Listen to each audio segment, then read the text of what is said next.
তুফানগঞ্জ ৮ নম্বর ওয়ার্ডের national club মোড় থেকে একটু ভেতরে একটা পরিত্যক্ত বলবো পানা পুকুর রয়েছে, সেটা ৮ নম্বর ওয়ার্ডে অবস্থিত। এবং যে ব্যক্তি মৃত তার শনাক্ত হয়েছে, তিনি সম্ভবত জীবন বসাক। পাড়ার লোকজনের কথা অনুসারে তার অন্ধ্রপ্রদেশ 1-এ তার বাড়ি। গত 2-3 দিন ধরে তিনি নিখোঁজ ছিলেন।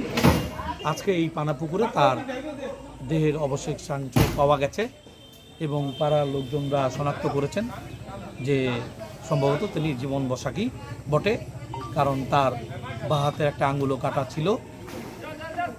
এখানকার প্রতিবেশীরা শনাক্ত করেছেন। এটা শোকাহল পরিবেশ তৈরি হয়েছে। আমরা খুব আকুলত ছিলাম এবং ব্যাপারটা খুব হতভম্বর ব্যাপার তুফানগঞ্জ টাউনের, এবং ব্যক্তিটা হলো তুফানগঞ্জ অন্ধ্রপ্রদেশ 1-এর। এখন তাকে নিয়ে যাওয়া হচ্ছে।